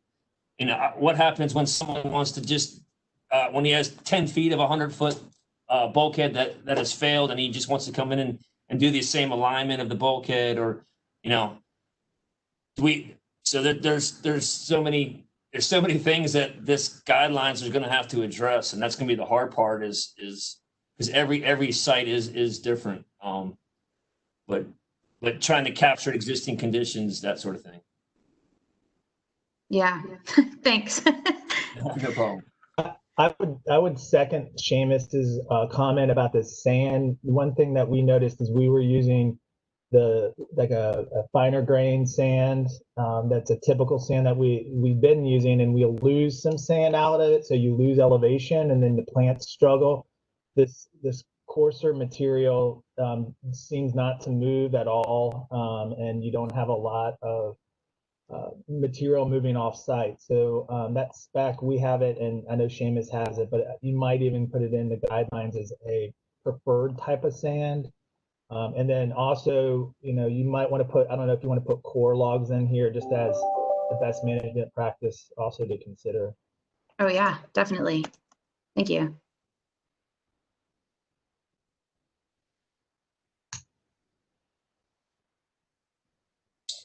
This is David Imbergent, and I was thinking about this as it relates to maybe your item number 5 there, but maybe it's appropriate here as well. But I think one of the conversations we had early on when we learned about this, and we've been thinking about for a while, is this, and maybe people have actually already been suggesting that folks do this, but I don't know that it's a good sort of BMP or not. Maybe we should talk about it. Is when somebody wants to put a bulkhead or fill landward of the wetland jurisdiction in order to manage their shoreline. I think in some cases maybe that's okay, but in other cases I'm not sure that that's what we want. It's probably could potentially be in conflict with Chesbay. Yeah. But maybe not. I know it's kind of parrot Vims here, but not all erosion is bad erosion. Maybe in some places, if the soil material is very sandy and you put a bulkhead behind it and let that sand erode and help nourish a marsh in the vicinity, maybe that's not bad. But I think it would probably be a type of BMP that would be very location specific or soil specific or but I know that we've been hearing quite a bit from folks, I think on the Northern Neck mostly, about being able to do those kinds of projects that are landward of the wetland jurisdiction. And maybe with this, the shall language, it might actually push some folks to move their project into that riparian area purposefully to avoid certain strategies like living shorelines. Yeah, thanks. And that is kind of a perfect movement into number 5, which is if the person does not want to do a living shoreline from a wetlands board's perspective, the easiest thing to say is then just get out of my jurisdiction. But that causes a problem with our CBPA people, who sometimes are different people. And if everyone's okay with moving on to number 5, let's, or go ahead, Mike. I have a couple of comments. Looks Okay. like first from Ken. Hi, Ken. I don't know if you can hear me or not. We can hear you. Okay. I was trying to get somebody's attention. First of all, I want to thank everybody for this today. This has been very enlightening. And you sometimes forget that how complex this process of getting a complete application to a board is. And sometimes it's not recognized by the board of how complex, and everybody's working so hard to do this right the first time. And I just wanted to say thank you to everybody for what you do and how we all work, or you all work together in this process. So thank you. Oh, thank you.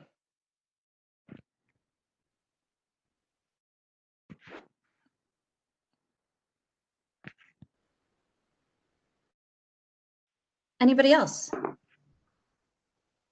I'm sorry, Christina Everett wanted to make a comment. Yeah. Great, thank you. Yeah, just back to the kind of some of the best management practices we talked about. there's a lot of information kind of just collectively here, and obviously other resources in Virginia. And whether these things end up in the specific regs or not, I do think it's really important and helpful information to prevent failure, to prevent missteps. It's just kind of not only necessarily regulatory guidelines, but more of like standard operating procedures or guidance in a way. So I guess my question is that through this process, could some of this great information be captured so others can benefit it? And I don't know where it would sit on the certain website but I guess my thought is if we want this conversion to a lot more living shorelines to be successful and beneficial, so some of the information even just kind of touched upon today, I do think we want to try to the extent possible, capture it. So again, people aren't just, there's something that kind of, you have to go from A to B to C, but what are the best guidelines? And a lot of, there's been a lot of work done, but if there's one place where people can go to get it or see it, or more of a clearinghouse, I think that's going to be very beneficial to practitioners, obviously the contractors, homeowners, et cetera. So that's just one plug I would put in for, don't let this information gather throughout this process, drop on the cutting room floor, so to speak. Yeah, thank you. And I started the process, and we're not fully there yet, but we are going to have, so my notes, the meeting notes, and any public comment we receive in writing is going to be available on our website, on VMRC's website, under habitat management, and then it's going to be a specific page where we can find all of this information specifically for this, but also communicating best available science. That's where I keep going back and forth about what to do about that. If there should be some type of web page that is updated by someone, I'm not sure who, that keeps up with the best available science and the CCRM tools and all of those things, that is the base of information. And CCRM, quite honestly, has a lot of that. And so, finding the difference between how can we help in the guidance and then also sending people into the direction for them to go down the rabbit hole of design and things like that. So thank you. Thanks. This is Whitney. I have one more thing to add on the best management practices. It's not really a best management practice, but something to think about and how to handle it is, we've had several where a living shoreline could potentially work, but we get pushback from either the agent or the applicant in the sense that the owner doesn't want it. And yeah. Our concern is, if the owner does not want a living shoreline, then there is no incentive to maintain it and nothing that's going to keep it viable. So is it really a good practice to put a living shoreline in, or is that just going to lead to a larger issue? And what are some things that the localities can use, either to try to help the agent sell the applicant on the living shoreline, or what are the other alternatives or ways to strengthen that shoreline, prevent erosion, that doesn't necessarily include putting the vegetation in the pieces that they're just not going to maintain in any way, shape, or form whatsoever. Yeah, that's really a big one. And there's NGOs that are starting to hop into that kind of niche that we found, which is really helpful in some places like Norfolk. And in other places, there's just no one to, fulfill that niche of, okay, fine, I'll do a living shoreline if you make me, but what do you do when the geese come and take out all of those grass, and now you just have a mud flat that's eroding? So, yep, thank you. That's definitely something we need to address. Rachel, something you might consider is also putting in some of the, I don't know if you can put this in the guidance, but resources for homeowners and folks to help cost share projects. So, like JRA, they're now offering 50%, although they're going to be offering 50% for total project cost on projects in the James River. And so you might also be, because I think this cost factor is going to be the stickler with everyone. Living shorelines, if you start thinking about it, a lot of times they are going to cost more than a bulkhead, because you may have to excavate material out, haul it off site, and then bring rock in versus just driving a bulkhead, but you're going to get more, you're going to get additional benefits out of it than just protection. So, I would think that you might want to mention opportunities for how people can help fund these projects. And there's a number of programs, both state and nonprofit wise, that could be put in there that homeowners could at least explore, getting some funding for the project. Yeah, thanks, Joe. And if you happen to know, or JRA, and I'll reach out, we don't know all of them, but if there are, again, in these emails that I'm hoping I'm getting from people, if you know of cost sharing programs, please send them to us. And that might be a great place to put in this clearinghouse kind of website area that gives people that information. I live on the James River, and here, James River Association will give me money. So that would be great information. Christina says she can chime in on some cost share, it looks like. Okay, yeah. Just gonna say, we have a list we can start. Probably didn't capture everything, but I'm happy to send you that, Rachel. And I think along with that, in terms of the resources, along too would be contractors too. As Skip mentioned, there needs to be more training. There's not enough contractors, but a list of contractors that do Living Shoreline is something that we could ask as well. Yeah, and this may, this goes beyond the guidelines, but again, somehow finding a certification for contractors, because from a regulatory perspective, we're not supposed to recommend one contractor over the other. But is there an opportunity for someone like some of the NGOs that are really active in this to start a certification and then to include that in this clearinghouse? So I'm not sure that we would get a lot of positive feed for us recommending them, but I think that's a good place for other agencies that are interested, or maybe NGOs that are interested, to a place to help.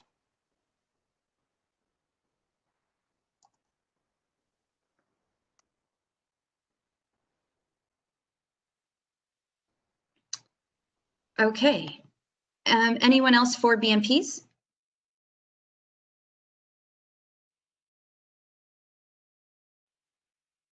So we have 4 minutes left. We can just do a shotgun of quick ideas for integrating CBPA and wetlands reviews. And I know that's specifically why Justin was here. We talked a lot about it, and this could be something that Justin, is going to hold additional hearings. But anything we haven't covered in the previous items that you would like to make sure we include in these notes, go ahead and speak them out loud. I got a question for you. Yes. This is Seamus, by the way. So I was at a site the other day, existing bulkhead, but it's outside of the Wetland Board's jurisdiction. The guy had a huge backyard, where I would have said, sorry, but the new state law is going to require you to, submit an application for a living shoreline. But there was water at low tide. There was water on the bulkhead. So it puts it out of the Wetland Board jurisdiction to the VMRC's hands. So is VMRC going to require the living shoreline and then have to coordinate with the CBPA and all the drawings, that sort of thing? What happens when that scenario comes up? Yeah, so the quick answer here is that if it's not in the Wetlands Board's jurisdiction, they don't have authority to say what to do about it. But I think what the question is what do the CBPA regulations say? So that pushes it into a CBPA evaluation. And what does that CBPA evaluation say about existing structures? I know not enough about those regulations to know what it would say, but it seems like if we're talking about integrating our guidelines, our guidance, that's something that hopefully that can answer. Because again, we're not extending the jurisdiction of local wetlands boards. We can't, that's not how the law is written, but we at least need to be consistent among those two jurisdictions so that if the wetlands board says no, then most likely the CBPA board will say no if all of the other factors are consistent. Something like that.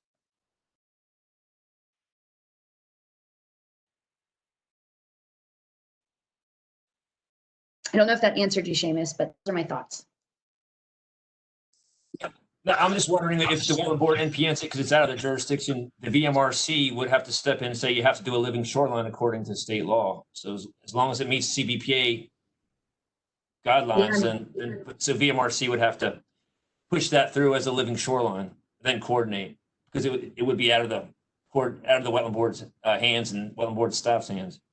Yeah, Wetlands Board, VMRC, or the Wetlands Board can't say anything about it legally. Only the CBPA can. Yeah, so the conversation that happened the other day about CBPA regulations was at the HB 504. You know, if those don't also have a shall permit only living shorelines language, we may end up sort of in conflict between, to Seamus's point, between what we're all trying to, what all of these ordinances and regulations and agencies and localities are trying to accomplish as our preferred. So I'm curious if that was, I typed that in the chat the other day, but it didn't get picked up. So maybe we're avoiding that one, but so that wasn't your chat, Rachel. It was I think it was the BEMS or PDC one I was in, but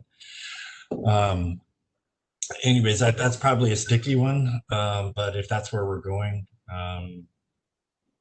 maybe that will help. It's important to talk about it because, you know, at least our law was supposed to give teeth to the shall permit. And quite honestly, it's going to push a lot of structures out of the wetlands and into the CBPA, and the question's going to be out there. I don't know if you have any thoughts, Justin. I see you chiming in. Yeah, I was going to say that hits on exactly why Rachel and I have been talking and will continue to talk, because we certainly recognize the need to reconcile and coordinate those provisions. So I think certainly as we look at what we're doing under 504, living shorelines are a very specific piece of that. Any other like specific items like that you address while, you know, we're all here with Justin? Skip Siles does have his hand raised. Hey, Skip. Hear me? Am I on? Where am I? You're here. We hear you. Okay. To an earlier question you had, I do think you probably need a set of guidelines for living shorelines and a set of guidelines dealing with sea level rise because of this issue of integrating tidal wetlands with the Chesapeake Bay Act. I think that's for us is the part that we can't quite fit. In Hampton Roads, Eastern Shore, and the tips of the peninsula, if you look at what everybody seems to agree on, which is the NOAA intermediate high curve, which gets you 1.5 feet additional still water by 2050, you know, today's RPA is tomorrow's intertidal jurisdiction. So, you know, I think that conversation is one that sort of needs a separate set of guidelines. It's going to have to be driven by whatever the state sets as its sea level rise standard, which isn't there yet, but may come out in this coastal master plan that they're talking about. Anyway, I think that's a whole separate set of conversations, and I really appreciate that Justin's on this call, because it's, you know, as I said earlier, taking a static statute that's based on stationarity, past conditions, setting future regulation, you know, that no longer exists, and trying to figure out how to do this is going to be difficult. We've looked around and we're still looking for state statutes in other parts of the country that have taken this on, and it's, like I said, it's difficult. So I think a separate set of guidelines would be justified. Yeah, thank you, Skip. That makes our life here at VMRC a little bit easier too, so that we're not slowing down the process for living shorelines and wetlands while we're trying to work out sea level rise, because that would slow it down considerably, I think.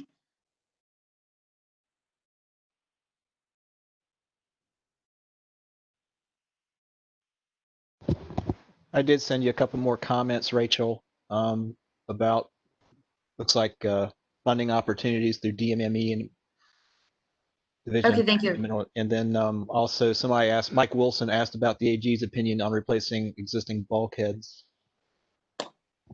I don't know the AG's opinion. I mean, I don't know if it's similar to what the question was from Hampton with the way the legislation was written. Is it the commission's job, and through the commission, it's the Wetlands Board's job?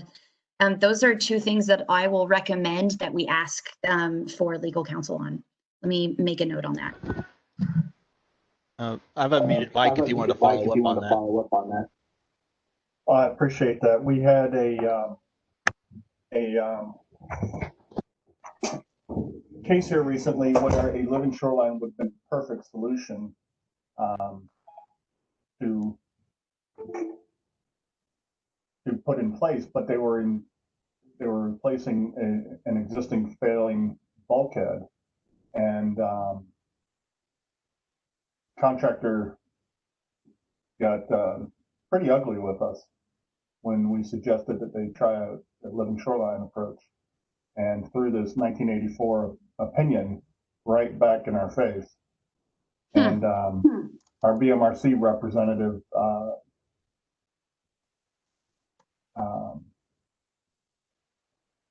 concurred that the AG's opinion did hold in this case.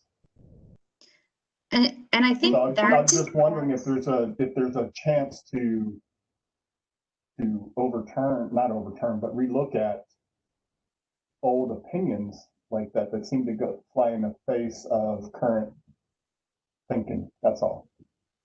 Yeah, thanks, Mike. I think that's the opportunity of the guidelines here, is that now that we have this new legislation, and then hopefully our guidelines will discuss a little bit about citing living shorelines, that will take, that is what you would be using to make those decisions. That would give you kind of the armor to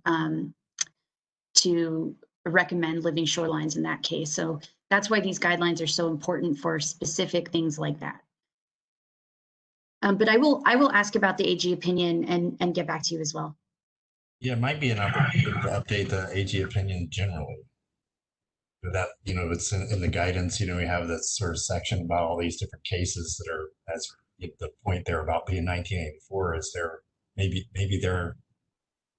those aren't to be relied on anymore. I'm not an attorney, but if we've got new law, is it that sort of case law or legal opinion still stand, and maybe we can get the legal folks to help us call out the ones that still matter versus the ones that we shouldn't be depending on.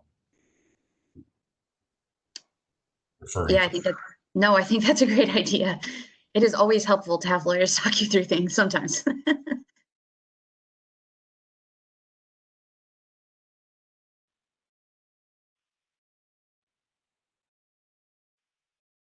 So that was additional needs, and we're also kind of talking about integrating CBPA and wetlands. It is 12:07, so feel free, to put in a comment for either 5 or 6, and then let's give it. It's a little later than I wanted. Let's give it 10 more minutes, and we'll conclude.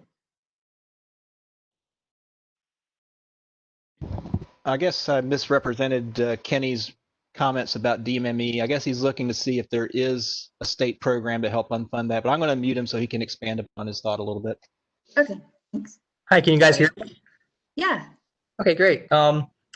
So yeah, I was just wondering, especially if the state is really wanting to gain traction with these kind of projects, has there been consideration for a funding program or a grant program where folks would be able to apply, maybe at the very least, just for the monitoring costs, where maybe money could go into an account or something to cover that. So I was just wondering, and then, the state would select sites based on need. For instance, an area that's experiencing higher sea level rise rates or a significant amount of erosion, where people could then apply for this living shoreline project, and then it would be funded by the state.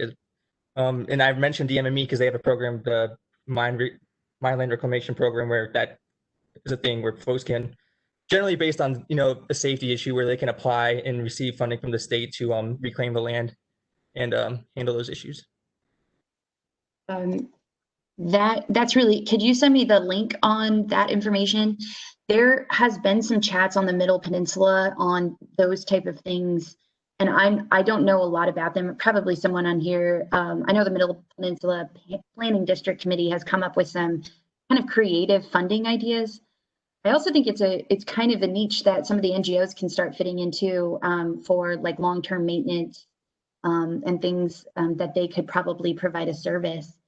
But yeah, if you could include looks like you had some examples of where that has been done. I would love to see those if you could send them to me. Sure. And the Wetlands guidelines at MRC. Rachel, when you say you want emails sent to you, you want it sent to that specific email address you've created, correct? Yes, sorry, please, and thank you. So any email related to the guidelines, please send them specifically to wetlandsguidelines@mrc.virginia.gov, which is on the agenda and here. This way we can keep track of normal day-to-day work and then our side projects here.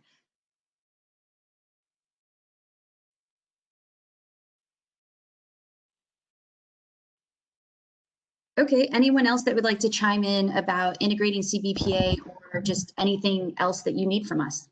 Skip Stiles has his hand raised again. Skip. Oh, I forgot to take it down. I'm sorry. All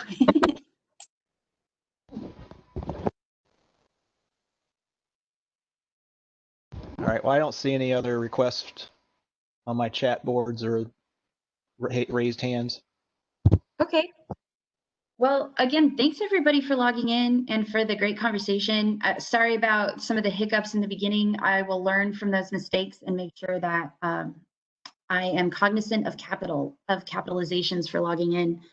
And again, if you have anything additional you'd like us to discuss or to consider, send it in an email. And then our next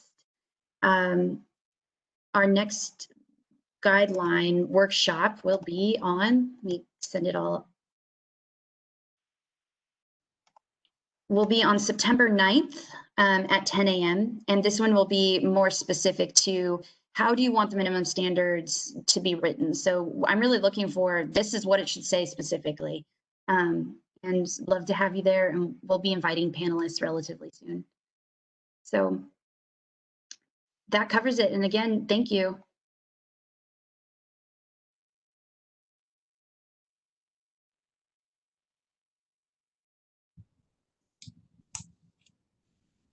Thanks for hosting that. Thank you. Yeah, thanks to our panelists too for keeping the conversation moving. Thank you. Have a good day, everyone.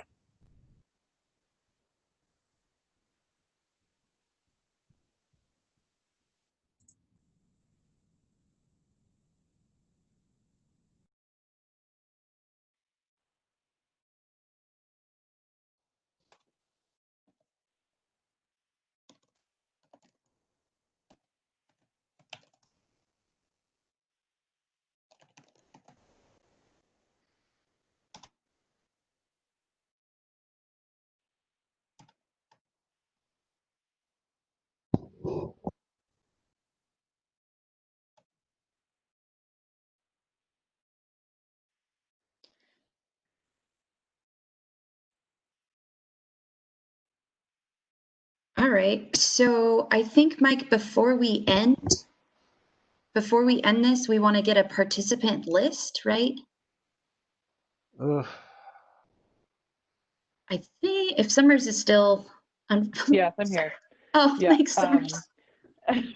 So like for a commission, we actually wait till after the meeting, and there's a way to like generate a report that will tell you everyone's name and email and what time they left and came in